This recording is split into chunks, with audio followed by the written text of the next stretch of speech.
तो सिराजुद्दौला परेशान था। अब इसी के फायदा उठाया सब अंग्रेज। सिराजुद्दौला के इस आंतरिक कला का फायदा कौन उठाया? अंग्रेज। अंग्रेजों ने बंगाल में सिराजुद्दौला से तो पहले कहा कि भाई हम छोटा से क्या करेंगे, व्यापार करेंगे, लेकिन यहाँ पर उन्होंने किला बनवाने लगा। तो ये बताइए कि आप अगर किसी को कहीं जाइए, जैसे लॉज लेके आप पटना में रह रहे हैं, पढ़ाई कर रहे हैं, तो आप उसमें कुछ कुछ काम कर सकते हैं। एगो टेबल खरीद के लेते आइए, कुर्सी लगा के पढ़ने लगी कि अंदरवा एगो दीवार उठा लेंगे, कहेंगे कि इधर से थोड़ा दिक्कत हो रहा था, इसे दीवार उठा लेते हैं। मार मारेगा कि नहीं मारेगा आपको?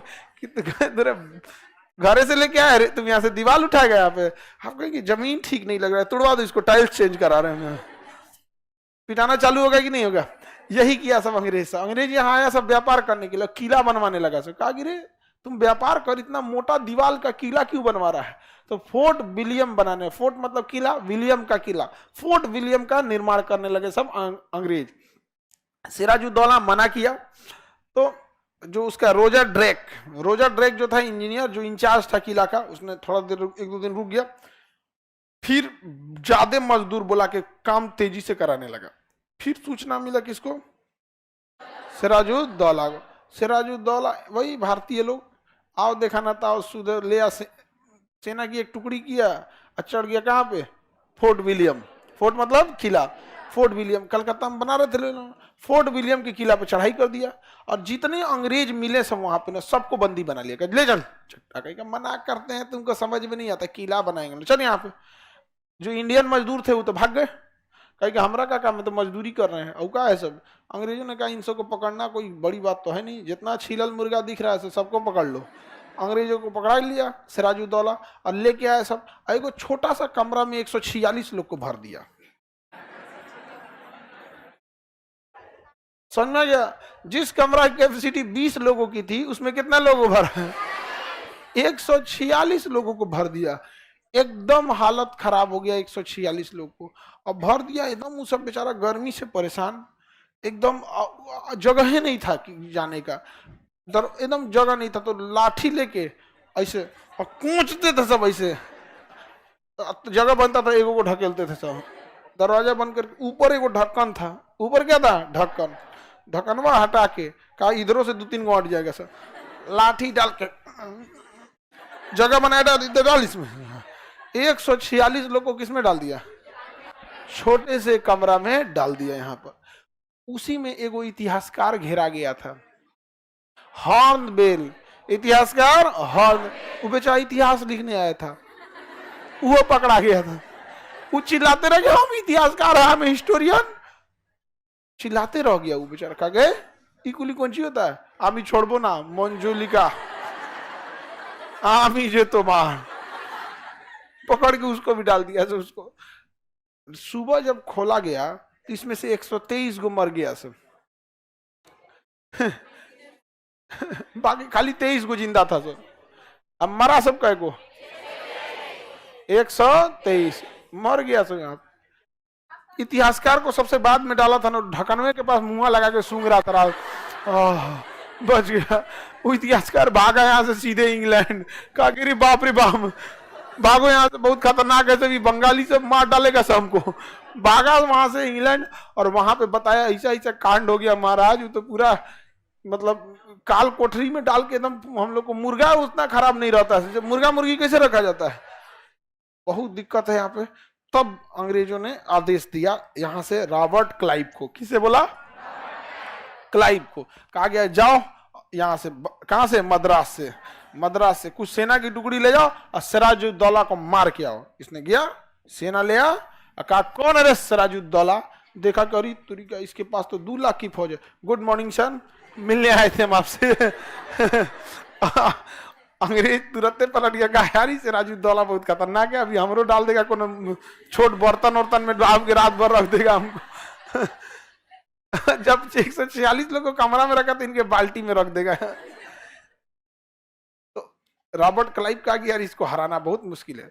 रॉबर्ट क्लाइव ने कहा कि भारत के लोगों को हराना मुश्किल है, लेकिन पैसा पे तोड़ लेना बहुत आसान है। ये शुरुआत से भारत में रहा है, आज से नहीं है, महाभारत काल से। जब आप देखिए बाली कैसे गया जानकारी लीक करने से, रावण कैसे गया? जानकारी लीक करने से। महाभारत में देखिएगा बहुत ही इधर जानकारियां वगैरह इधर उधर।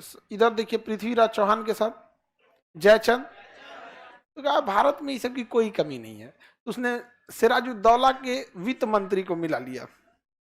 पैसा से पहले से विवाद चल रहा था। घसीटी बेगम से सूचना लीक करा लिया। नाम गजब रखी थी घसीटी को, घसीटी बेगम। और उसने कहा कि इसके सेनापति कौन है? तो सिराजुद्दौला जो था, कौन था? सिराजुद्दौला। राजा कौन था? सिराजुद्दौला। सिराजुद्दौला इसका जो, ये तो राजा हो गया, सिराजुद्दौला क्या हो गया? राजा। इसका सेनापति था मीर जाफर। क्या था? मीर जाफर। मीर जाफर। मीर जाफर। मीर जाफर को मिला लिया। कहा कि एक काम करो मीर जाफर, कितना दिन तुम सेनापति रहेगा? हम युद्ध की तैयारी कर रहे हैं, युद्ध जीतने दो हमें। हम तो इंग्लैंड से आए हैं, यहां शासन करने तो आए नहीं है, व्यापार करने आए हैं। लेकिन हम इसको हटा देंगे और तुमको नवाब बना देंगे यहाँ का। बनेगा? तो शुरुआत से भारत की हर एक कहानी ऐसे ही है। राजा बनने के लिए हर आदमी का, पूरी बाहुबली मूवी देखिएगा, क्या है? राजा भल्लाल देव बनना चाहता है, यही ना? भारत का आदमी महत्वाकांक्षी होता है। आप उसको जिस जगह पे दीजिएगा उस जगह पे वो काम उतना करे ना करे, लेकिन सोचेगा एकदम टॉप पे कैसे बने। समझ में? ये समस्या थी। तो उसने, मीर जाफर ने कहा कि बहुत अच्छा ऑफर है ये, हम एकदम तुरंत पार्टी बदल लेते हैं। तो मीर जाफर अंदर अंदर मिल गया और लड़ाई शुरू हुई, प्लासी की युद्ध। कौन सी लड़ाई? प्लासी की लड़ाई। कौन सी लड़ाई? 1757। कौन सी लड़ाई? प्लासी की लड़ाई। बंगाल में भागीरथी नदी के किनारे पलासी जगह है, पलासी नामक जगह, दिल्ली, हाँ, हुगली नदी के पास। तो हुगली नदी भागीरथी नदी शाखा है वहां पे। गंगा नदी जो है ना, उसको बंगाल में क्या कहा जाता है? भागीरथी। भागीरथी। और वहीं उसी की एक शाखा है हुगली। क्या नाम है? हुगली। और वहां जगह है पलासी, वहीं पे लड़ाई हुई, पलासी की लड़ाई। मीर सिराजुद्दौला एकदम कॉन्फिडेंस थे कि युद्ध हम क्या करेंगे? जीतेंगे।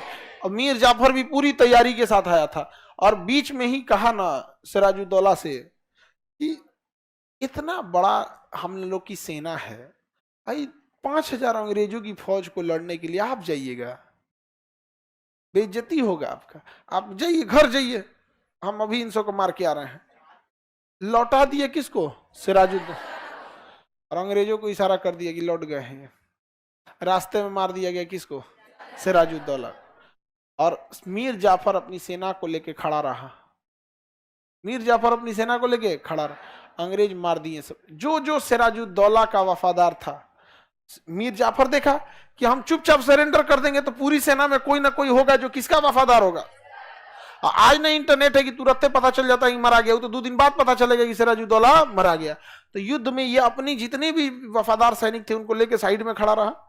और जो सिराजुद्दौला के सैनिक थे जो रियल में वफादार थे, वो अंग्रेजों से लड़ते रहे और लड़ते लड़ते मरा गए। उन्हें सबसे खराब हथियार दिया, क्योंकि सेनापति यही था यहाँ पर। और उनको पहले लोकेशन बता दिया किस साइड में इनको लगाएंगे यहाँ पे। अब मार दिया, एक तीर से 3-4 निशाना कर लिया मीर जाफरो। एक तो इनको मार दिया और इनके वफादार लोग को युद्ध में। युद्ध के बाद जो तय शर्त थी, नवाब कौन बना? मीर जाफर। मीर जाफर। मीर जाफर